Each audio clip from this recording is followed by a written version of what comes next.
에스겔서 18장 1절부터 18절. 또 여호와의 말씀이 내게 임하여 이르시되 너희가 이스라엘 땅에 가난 속담에 이르기를 아버지가 신 포도주를 먹었으므로 그의 아들의 이가 산다고 하면 어찌 됨이뇨. 주 여호와의 말씀이니라. 내가 나의 삶을 두고 맹세하노니 너희가 이스라엘 가운데에서 다시는 이 속담을 쓰지 못하게 되리라.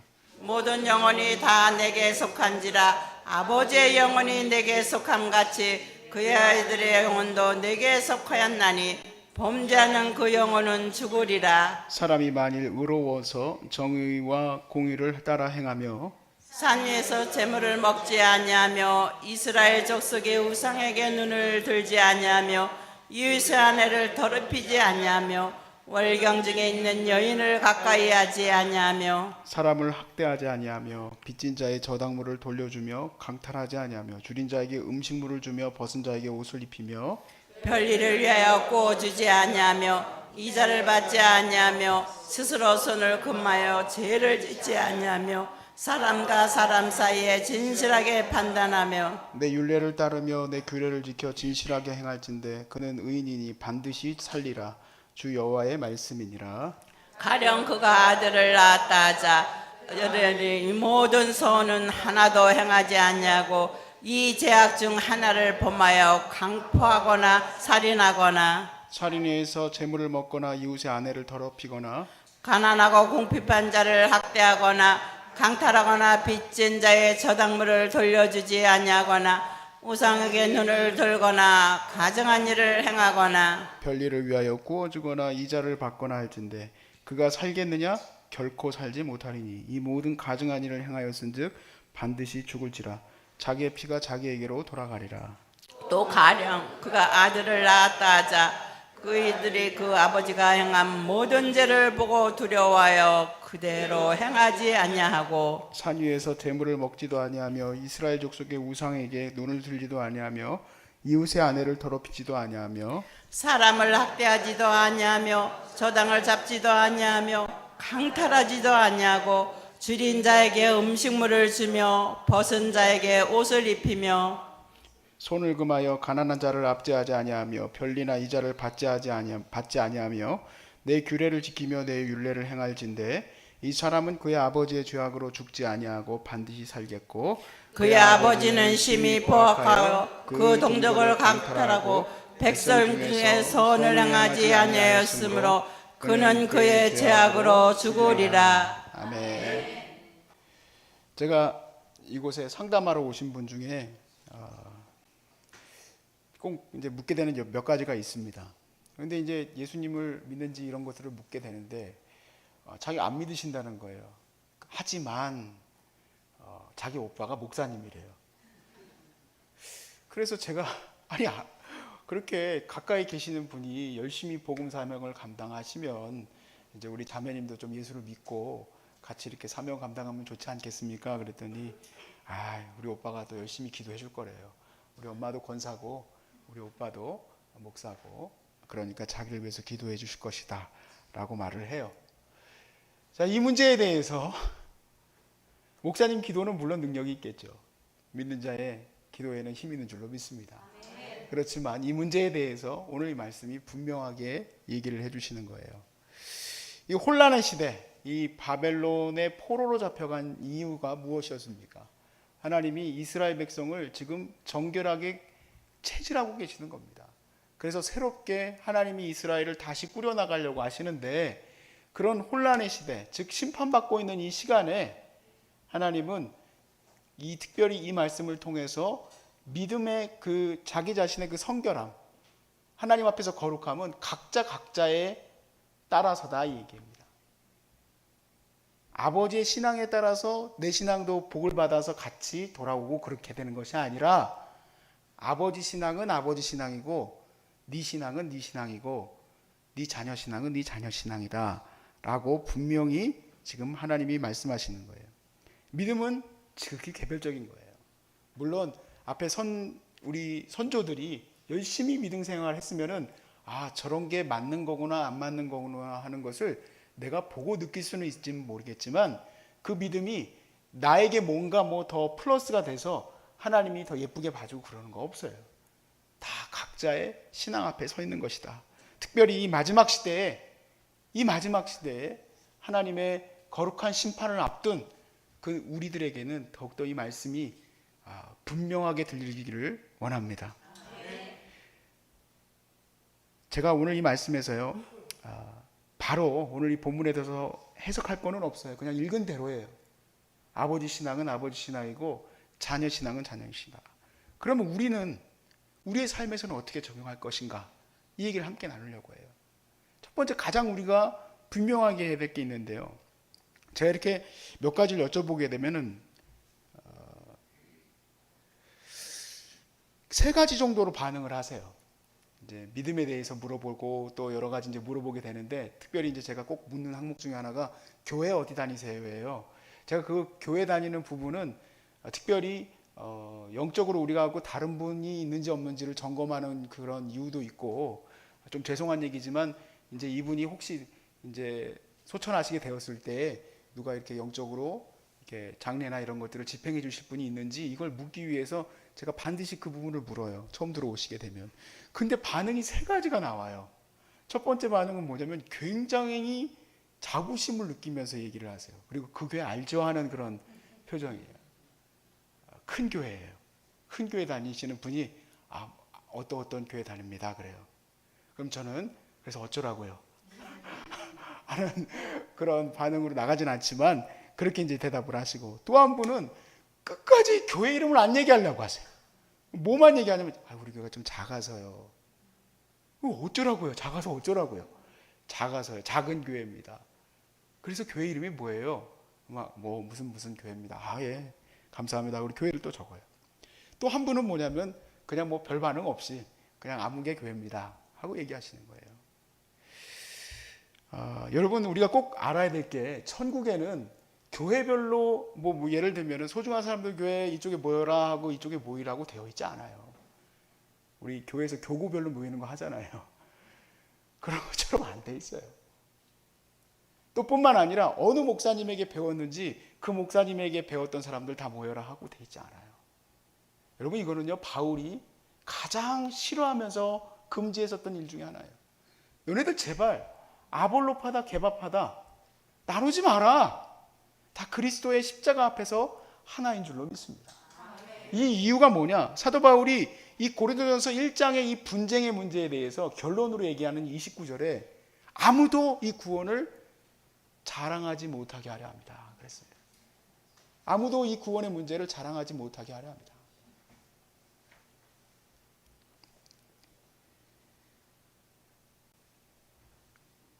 그러므로 사랑하는 여러분, 우리가 교회 다니는 거 다 영광된 곳인 줄로 믿습니다.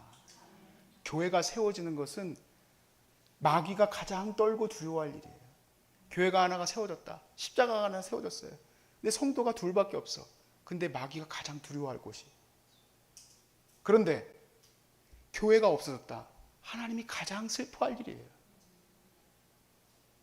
내 마음으로 교회가 크다 작다 생각하는 거는 지금 아직도 이 본문에 대해서 생각을 못하기 때문에, 내가 어느 교회에 속해 있다고 구원받고 내가 어느 교회에 속해 있다고 하나님께서 기뻐하시고 사랑하는 자녀가 아니라 내 개별적인 신앙 안에 서 있다 이 얘기예요.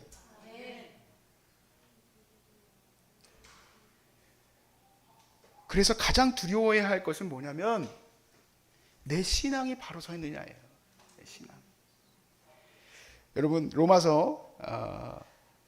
베드로후서 1장 5절에서 7절 말씀을 한번 펴보시기 바랍니다. 베드로후서 1장 5절에서 7절까지의 말씀.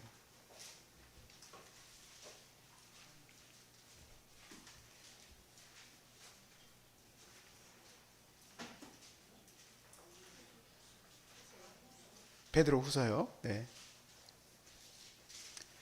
같이 한번 읽어봅시다. 시작. 그러므로 너희가 더욱 힘써 너희 믿음의 덕을, 덕의 지식을, 지식의 절제를, 절제의 인내를, 인내의 경건을, 경건의 형제우애를, 형제우애의 사랑을 더하라. 아멘. 우리가 마음으로 믿어 의에 이르고 입으로 신하여 구원에 이릅니다.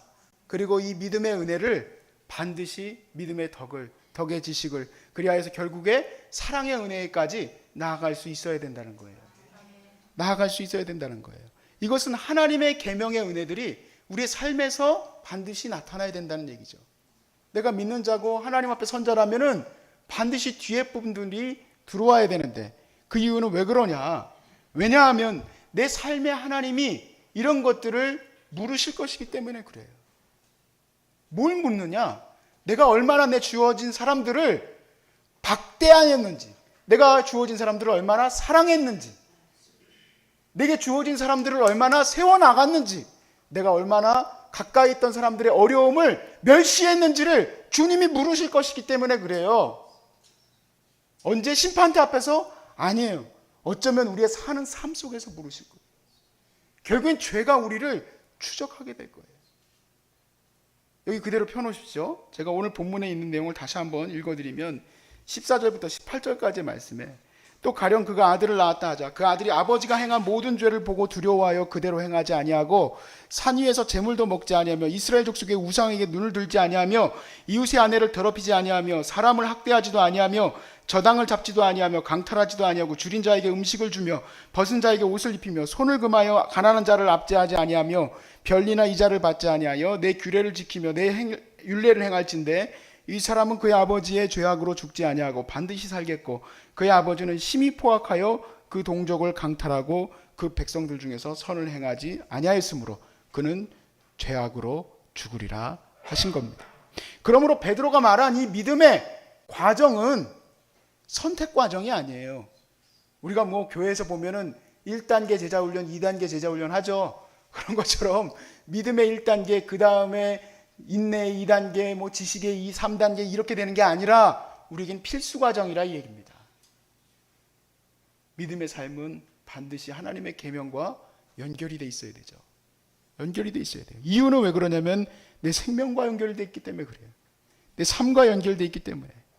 그래서 베드로 사도는 오늘 이 믿음의 이 과정에 대해서 얘기하실 때 그 다음 과정을 제가 읽어보니까 굉장히 목회자적인 넉넉함으로 얘기하셨어요. 그러나 긴박한 말씀이에요.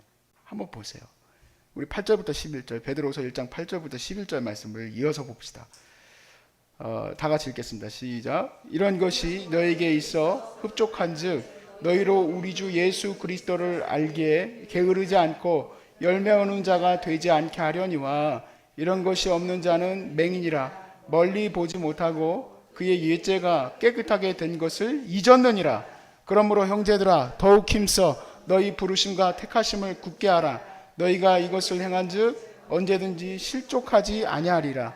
이같이 하면 우리 주 곧 구주 예수 그리스도의 영원한 나라에 들어감을 넉넉히 너희에게 주시리라. 아멘. 왜 덕을 세워야 할까? 왜 우리가 하나님의 거룩한 나라를 향하여서 나아가는 데 있어서 사랑과 은혜들을 누려야 할까? 왜냐하면 우리가 걸려 넘어지는 일이 없기 위해서이고, 그리고 우리가 멸망받을 길에 서지 아니하고 하나님의 영광의 나라에 가기까지 넉넉히 갈 수 있게 될 것이기 때문에 그래요. 심판의 자리 앞에서 두려워 떨지 않을 자가 없으나 그럼에도 불구하고 주님이 함께 동행하셨던 그 삶이 감사해서 마침내 승리의 면류관을 쓰게 되는 것을 우리가 감격스럽게 맞이하게 되지 않겠습니까? 그것을 감격스럽게 맞이하게 되기를 바라요. 저희들은. 제가 우리 힐링센터를 운영해 가면서 참 많은 분들이 여기 와서 저는 고침을 받을 뿐만 아니라 저는 여기서 은혜 받기를 원해요. 왜 그러냐면 저는 이 지금 함께 보고 있던 에스겔의 말씀처럼 이 시대가 마지막 시대 같다는 느낌이 많이 들어요. 그러면 하나님이 이곳을 많이 흔드실 때에 다시 세우고자 하는 마음을 하나님이 가지셨다면, 자비한 마음으로 누구를 세워야 할까? 저는 여러분이 되시길 바랍니다. 온전히 이 암과의 사투 아닙니까? 그리고 그 나온 그 결과가 알곡, 정말 알곡 같은 거룩한 정말 알맹이가 나와야 할 텐데 이거보다 더 센 채찍이 어디 있습니까? 이거보다 더 센 채찍은 없어요. 제가 보니까. 근데 이 채찍 가운데서도 자기를 온전히 세우지 못하는 그러한 일이 있다면 정말 마음이 아픈 일이에요. 그래서 우리가 더 하나님 앞에 서야 된다. 더 하나님 앞에 서야 된다. 제가 늘 제 삶에 대해서 생각할 때 하는 일이 있습니다. 내가 하나님의 심판대 앞에 섰을 때 내가 이 행동에 대해서 어떻게 대답해야 될까? 왜냐하면 제가 혹시 신학적으로 나는 이런 생각을 갖고 있고 또 내가 윤리적으로는 이렇게 생각하고 있어도 그거는 뭐 우리가 부부간에도 그렇고 이제 윤리적으로는 또 다르게 생각할 수도 있으니까요. 신학적으로는 교파도 많으니까 또 다르게 생각할 수도 있습니다. 근데 내가 내 변론을 해야 되는 입장에서 내가 혹시 변론하는 것이 하나님이 보실 때 기쁠지 안 기쁠지에 대해서 그것만 봐요. 제가 이렇게 운영해 나가는 것이 무조건 히히호호 거리면서 아이고 집사님 그렇게 하면서 할 수 없다는 걸 많이 느껴요. 왜 그러냐면 여기에는 사람이 있기 때문에 죄도 같이 있어요. 저는 그래서 하나님 앞에 서는 것을 두려워하면서 그냥 제 자신을 하나님께 맡겨요. 그것이 우리를 온전히 하나님 앞에 거룩하게 나가는 길로 갈 때에 조금은 도움이 되는 것 같아요. 우리가 이것을 코람데오라고 하지 않습니까? 하나님이 내 앞에 계심을 늘 느끼는 거예요. 그리고 내 자신을 점검해야 돼요. 혹시 우리가 실수할 수도 있고 부족해서 잘못할 수도 있습니다만은 하나님이 점검하실 거다 이 얘기예요. 그리고 그것이 마지막 심판대 앞에 설 것도 있지만 내가 지금 걸려 넘어질 수도 있다는 얘기예요. 내가 지금 죄악 때문에. 제가 이전에 섬기던 교회에서 솔직한 고백입니다만은 같이 동역하시던 동역자하고 굉장히 잘 안 맞았어요. 여전사님인데 죄송합니다. 잘 안 맞았어요. 이 둘이서 파트너여야 되는데 이게 부목사하고 여전사님은 이게 파트너거든요. 아주 잘 맞아야 돼요. 신방도 하고 해야 되니까. 그런데 잘 안 맞으면 얼마나 힘들어요. 그렇죠? 그래서 차라리 사실 그 문제를 해결하려고 따로 둘이서 나와서 막 언쟁하고 얘기했던 거 그거 가지고 회개하지 않았어요. 그건 담임 목사님도 그렇게 해라고 했던 부분이요. 근데 제가 크게 회개했던 게 있어요. 그게 뭐였냐면 제가 그런 얘기를 들었어요. 이분이 뭘 잘못해가지고 떠나게 됐대요. 교회를. 근데 마음속에 너무 좋은 거예요. 그래서 그 마음을 숨기고 잘해주는 척을 했어요. 그것을 제가 크게 회개했어요. 얼마나 이면이 잘못되어져 있는가. 드러난 모습과 이 감추어진 모습이. 여러분 솔직하게 겉으로 드러난 모습은 거룩한 목사의 모습이죠. 그러나 그 속은 하나님이 다 보십니다. 하나님이 다 보세요. 그것이 나를 걸려 넘어지게 해서 목회할 때 다음에 또 그런 상황이 벌어지면 나는 반드시 무너질 거예요. 지금 죄가 드러나는 게 오히려 더 기쁘고 즐거운 일이에요. 회개할 수 있는 기회이고 하나님께서 나를 더 위대하고 거룩하게 쓰이는데 쓰일 제목으로 아직 생각하신다는 은혜거든요. 내가 여기서 좁게 생각해서 이 힐링센터 하나 안에서만 생각을 나를 바라보시면 안 돼요. 더 길게 보십시오. 하나님이 이 땅 가운데 왜 이렇게 암이 많아졌을까? 우리 서울역 센터도 맨날 미어나가요. 근데 우리 여기 힐링센터도 지금은 대기 리스트가 지금 5명이 넘어요. 왜 이렇습니까? 알 수 없지만 이 모든 연단 과정 가운데 저는 여러분과 제가 온전히 이 땅을 새롭게 만들어 나갈 하나님의 백향목, 하나님의 거룩한 풍성한 나무가 될 수 있기를 바랍니다. 풍성한 나무가 될 수 있기를 바라요.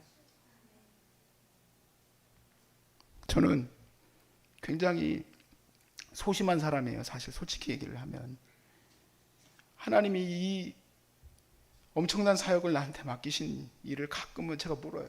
내가 뭘 감당할 수 있겠습니까, 주님? 그런데 한 가지 분명한 것은 보았어요. 뭐냐면 사람이 하는 게 아니고 하나님이 하시는 거구나. 그러니까 하나님에게만 내 마음을 맡기면 돼요. 여러분, 제가 제일 두려워하는 것은 어머니가 지금까지 하나님과 동행하면서 했던 이 사역을 내가 하나님과 사역을 감당하면서 혹시라도 잘못 감당할까 봐 두려워하는 거예요. 여러분 절대로요. 너네 아버지가 이용도 목사고 너희 어머니가 유종옥 사모니까 너는 이 땅 가운데 축복받을 거다. 그런 거 없어요. 나는 나 사역이에요. 나는 내 자신이 하나님 앞에 서야 되는 그런 사람이에요.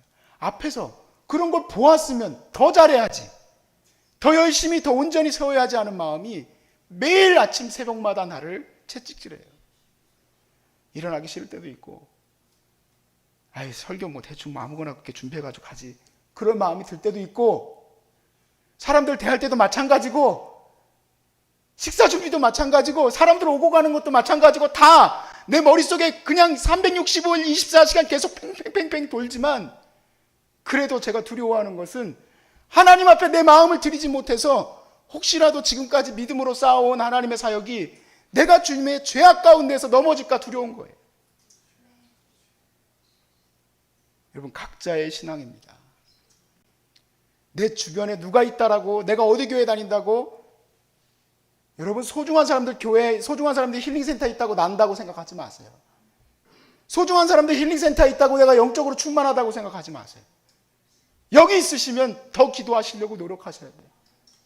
여기가 기도로 세워졌다고 여러분이 느꼈다면 나으려고 기도하시기 바랍니다.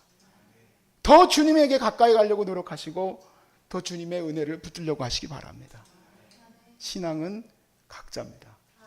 그렇게 온전히 붙들고 우리가 마침내 승리하기까지 담대히 갈 수 있기를 주의 이름으로 축복합니다.